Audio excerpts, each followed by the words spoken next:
From social media to community fairs, public outreach comes in many forms, encompassing any effort that engages members of the community to inform and educate them about a particular topic. Public outreach is a vital component of science, promoting scientific literacy, fostering public understanding of scientific challenges, and supporting informed decision-making. It also increases public support for science and inspires current and future scientists. Like science, society constantly evolves, and therefore outreach strategies must as well.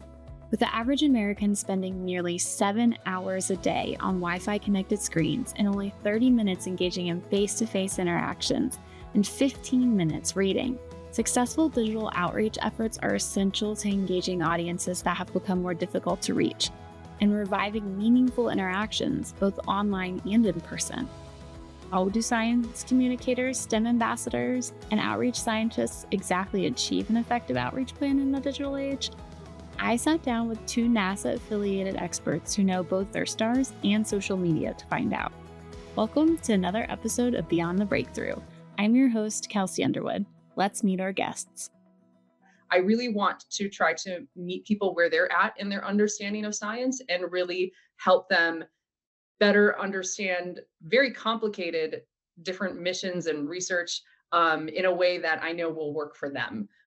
That's Sarah Treadwell, an adventure-seeking science communications professional who goes by Space Case Sarah on her social media channels and at her outreach events.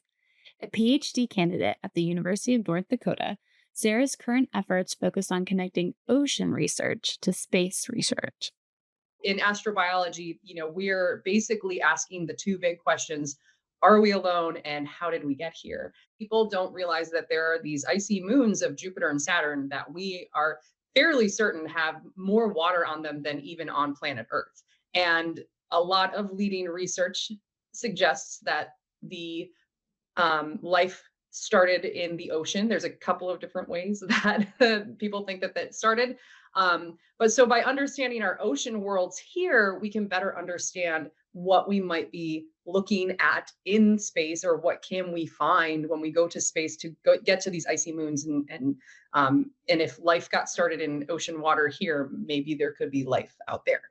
My goal is sort of the same. I do a lot of sidewalk astronomy in New York City. It's actually how I cut my teeth in astronomy.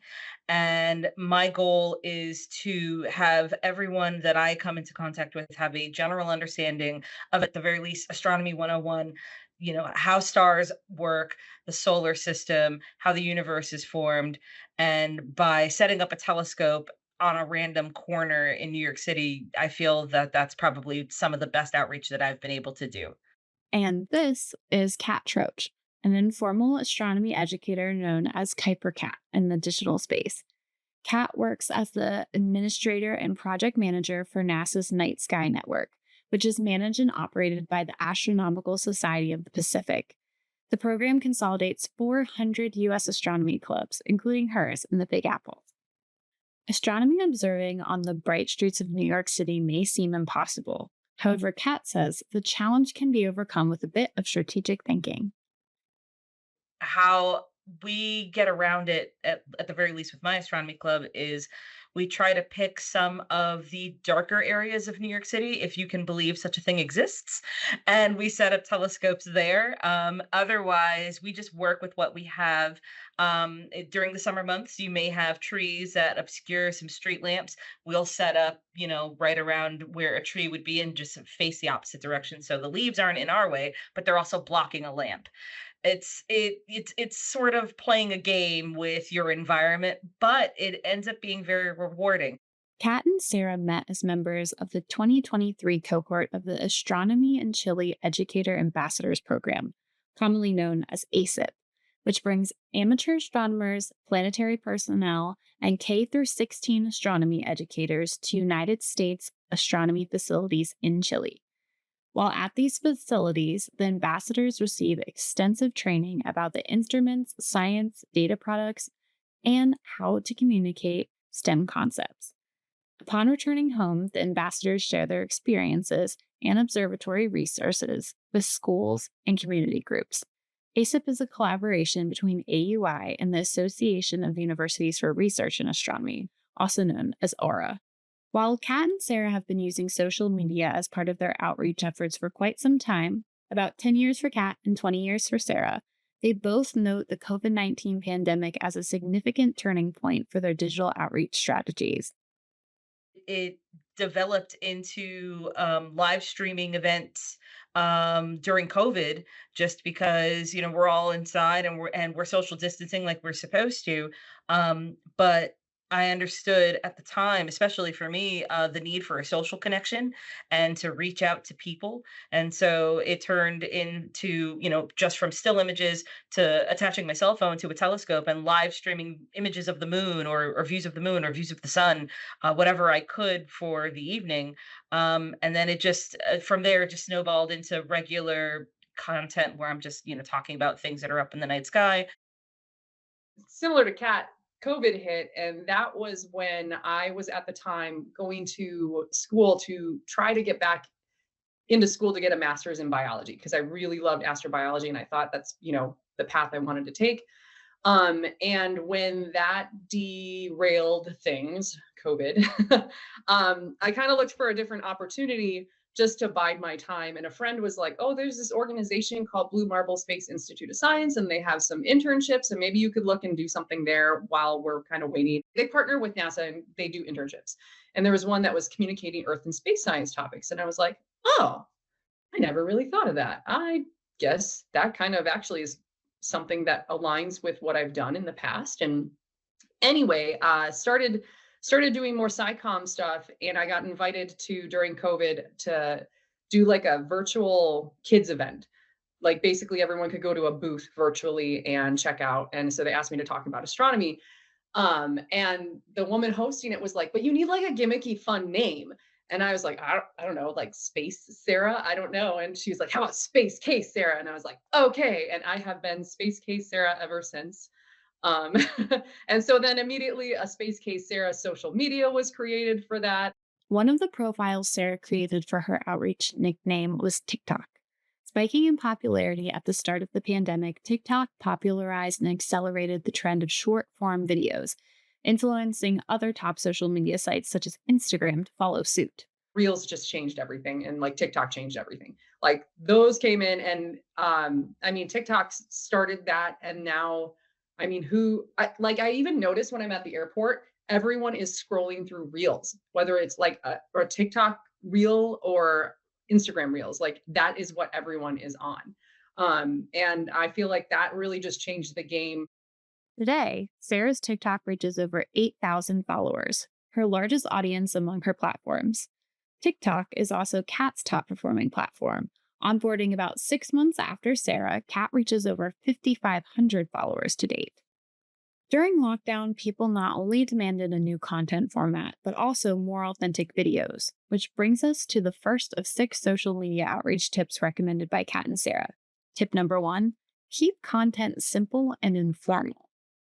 Because if you do that really nice, pretty Canva design created thing, that is the most boring thing to see pop up on your reel ever, right? Exactly. It feels manufactured, Yeah. and people don't want that. People want authentic, genuine connection and experience. Even if it's something where it was thrown together and it's 15 seconds long and you look like a goblin, it doesn't matter. That's what people crave. And while Goblin may not be the look that everyone chooses, showing the person behind the science is what's key for tip number 2: pair a face with the science.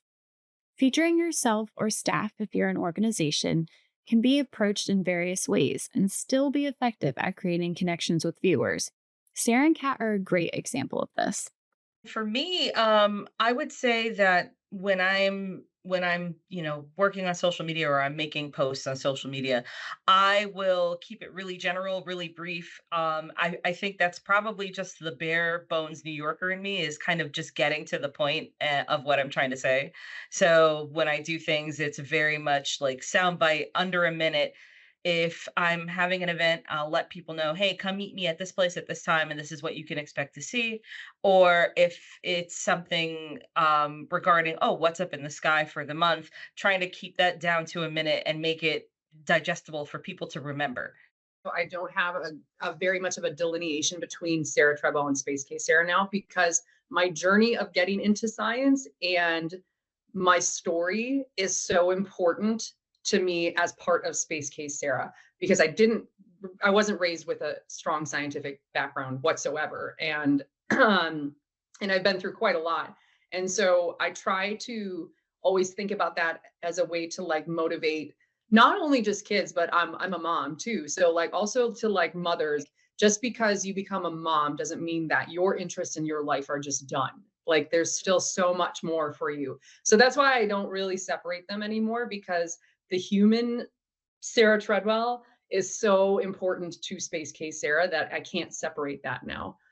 Another way to capture attention and connect with others. Tip number 3 is to implement trends such as trending audio into videos when appropriate. I am a huge fan of TikTok audios. It's Ooh, my current favorite type of brain rot. And I don't care how old the audio is, I'll still use it. I understand that, you have to strike while the iron is hot for certain things, but there are some audios that I've deliberately bookmarked that I like. I know I'm going to use this in the future. I just need an opportunity I just need an opportunity to. And one was the audio that we did while we were down in Chile, Sarah, at yeah. the CTIO at the mushroom farm that was part of the ACIP program with AUI. And it was introducing all of the telescopes, and the audio was, these are my ladies. My And so I'm lady. just zooming in on each individual telescope until I run through the whole audio. And I saved it back in 2023 because I knew for 2024 I was going to use this audio. That's how neurotic I get about it. I'm like, yeah, I'm just filing it away. But that said, I sometimes will jump on trends.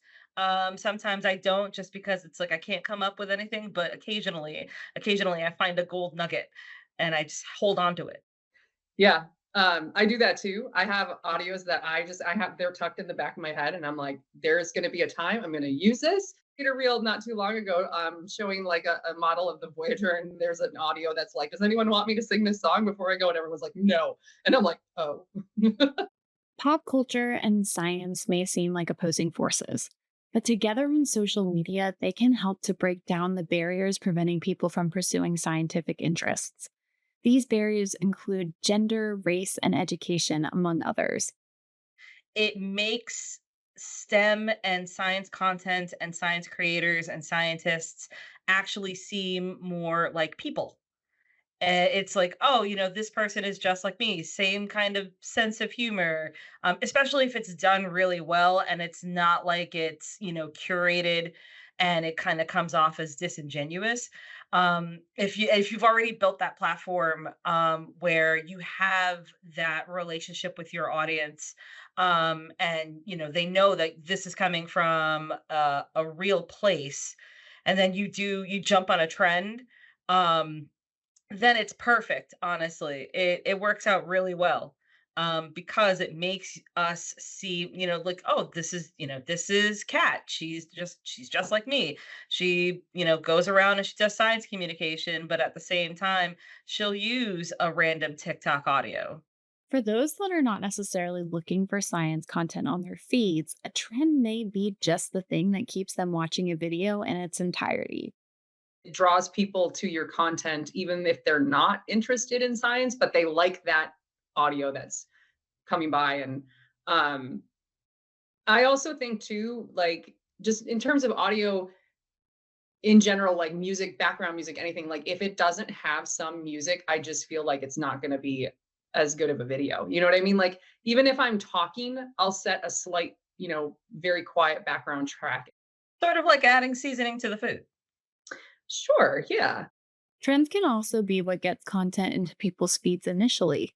How is this possible? Sarah says trends help to play the algorithm.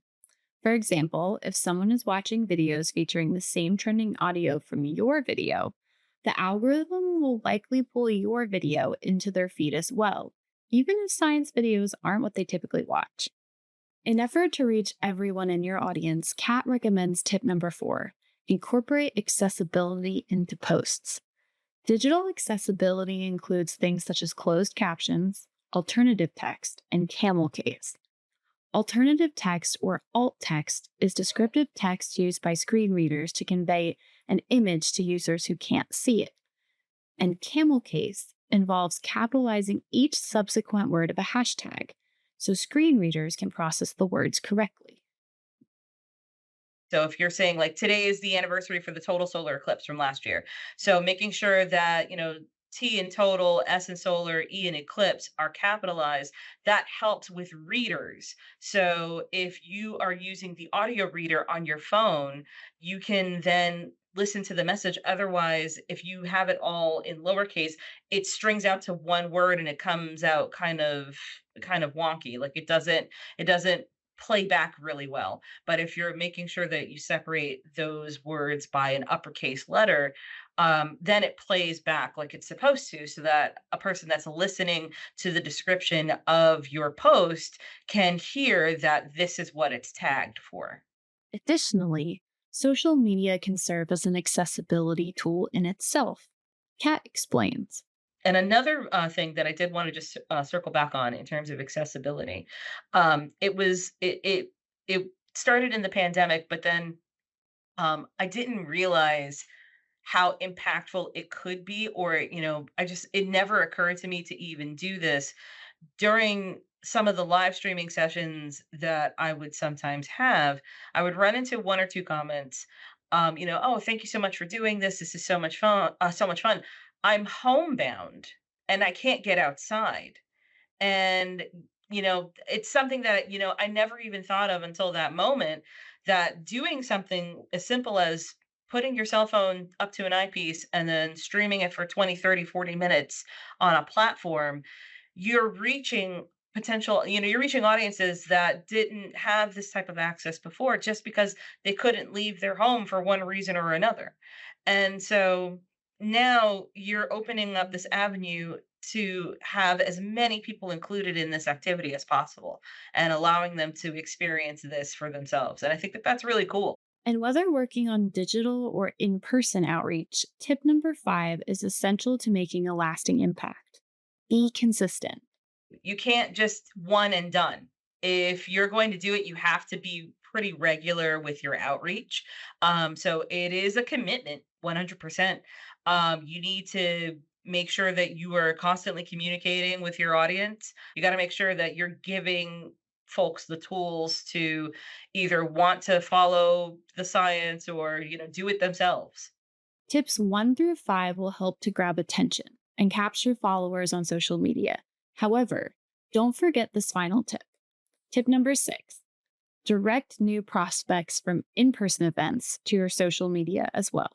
I design a background for my phone screen that has a QR code that will go to like a website or a link tree. And I have actually multiple different ones depending on what event I'm doing, and theme it out to that. And then it's like, if it's just a generic, like, oh yeah, you can find my website and contact information here. And then I just, I can even like pull it up and be like, here, scan my QR code.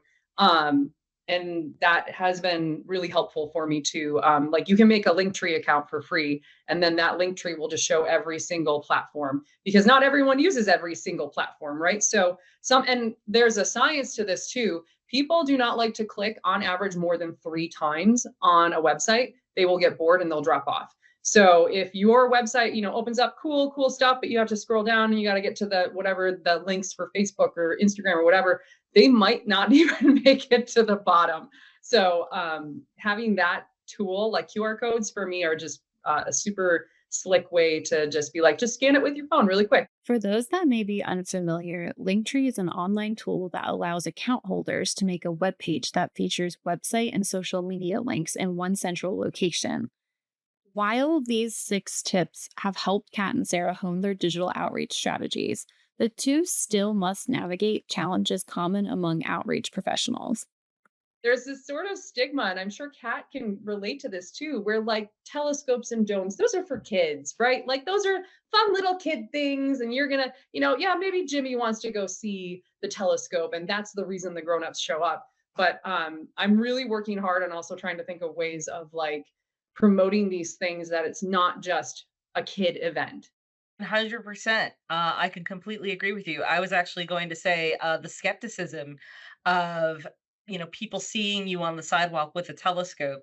And you're telling them, hey, come take a look at, whatever. It's free. It's safe, educational, what have you. The initial skepticism of what you're doing is one of the first hurdles that I usually encounter. And like you said, a lot of people are like, oh, that's for kids. It's a no, I find that sometimes, especially after I get them to look, the most excited people are the adults. Of the adults, Because yeah. yeah, they're because it maybe takes them back to when they were a kid, if they've ever experienced a telescope or a planetarium, or just even going out to a dark sky site and seeing the stars for the first time. Um, and in some instances, these are people that have never seen things like this before, and it really impacts them. And I would say that that's probably the biggest hurdle, is just getting them to trust, what it is that they're approaching and seeing. Each encounter is different, but Kat and Sarah agree that making the science relatable and personable is often the way to break the ice. I do that a lot with when I'm doing like lunar observing. I'll tell people like, "Oh, only 240,000 miles away." And they're like, "Really? Only?" And I'm like, "Yeah, just two standard sedans." And you'll be there in 3 days. It's no big deal. Another obstacle that Sarah and other contract based outreach professionals encounter is finding the next project as another comes to an end. I work contract by contract, expedition by expedition, and it's always a pursuit of the next thing, the next thing. And I don't always get the next thing, and I have to find other next things. And it's it's one of the very biggest cons to what I do, because I don't have that luxury of the 9 to 5 and know that that paycheck will always be coming in and that it's there. It's sort of like being an independent, a business almost in its own way. Um, there's no grass is greener though, I promise you, because on the pro side, I get to do really cool things and get to go to really cool places, and it's awesome. um but that is very much made possible by writing grants and winning contracts and things like that. Presently, shout out to the NASA Scope program, who is funding me very, very generously for the rest of this year for my work, and I am so ecstatic about that.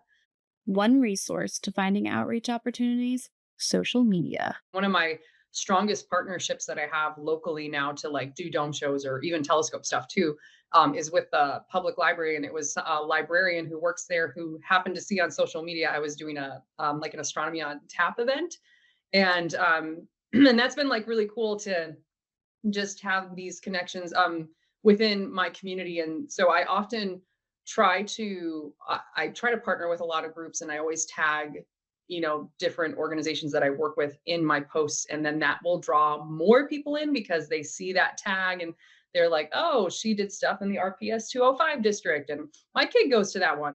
Another place to find opportunities is organizations in your local community. You will find people that have decades of knowledge under their belt, whether it's just through stargazing or through outreach. And those are the people that you want to connect with, because you want to have that hands on experience and you want to learn from people that have this wellspring of knowledge. And I will tell you, astronomy clubs and people in astronomy clubs are some of the nicest folks you'll ever meet, because they want you to learn and they want you to be engaged and they are happy to just share what they know with you. So look up your local astronomy club. If I had to start at the top of my list of thanking people for giving me the opportunity to experience things locally and abroad, first would be the Amateur Astronomers Association here in New York City. That's my astronomy club. Various museums and organizations around New York City, such as the Museum of Natural History, Intrepid Sea, Air, and Space Museum. Of course, the Astronomical Society of the Pacific, which is my 9 to 5, NASA Science Activation, AUI. I mean, the list just goes on. Yes. Without any of these, these organizations, I can definitively say that I would not be where I am now. With so many moving parts, starting as an outreach professional can seem overwhelming. Kat and Sarah encourage those who are interested to begin by finding passions and pursuing their unique path. I'm non-traditional student, so I would say the first thing to start with is yes, you can do it. There's no one way to pursue STEM. My route was incredibly long, but very rewarding. There's no age limit. You can start whenever you feel like it's time to start. Start. I didn't get involved in astronomy until I was in my late 20s, and so it was one of those things that it was the right place, right time for me, and it snowballed 15 years later into this incredible career that I love. In my advice, which might buck against sometimes college advisors' advice or something like that, is find what you love, find your passion. And if you're in like a program and you're like, this is just, I'm not feeling this, it's okay to switch. It really is. I promise you, you will be okay. But find your passion. And for me, that looked like learning about science, and then I learned about astrobiology, and I learned that astrobiology meant going to these extreme places in the field and looking at how life can exist in these places, and then how that we can use that knowledge then to look for life elsewhere. I was like, this is the coolest thing I've ever heard of. And I've been doing this for a while now, and that still is, I will never not be in love with astrobiology, ever. And there's so many avenues that you can go into. There's no one thing, right? To Kat's point, find what you love. That concludes today's episode. Kat and Sarah, thank you so much for taking the time to chat and for sharing your wisdom. Your passion for astronomy and educating others is infectious. I hope our listeners have felt inspired to get involved with science outreach, whether that involves attending an outreach event or starting their own outreach efforts. If you're interested in learning more about outreach, Kat and Sarah have provided some great resources to get you started. You can find the links in the show notes. And if you would like to connect with Kat and Sarah online, Kat can be found at KuiperCat on social media, and her website is kuipercat.org. And you can find Sarah at Space Case Sarah on social media, or visit her website at spacecasesarah.com. Also, be sure to subscribe to Beyond the Breakthrough wherever you listen to be notified about new episodes and special segments. While you're there, we would appreciate if you left us a review to let us know how you're enjoying the podcast. You can also stay up to date on the latest from AUI by following @DiscoverAUI on Instagram and Associated Universities Inc. on Facebook and LinkedIn. Thanks for joining me today, and I'll see you next time.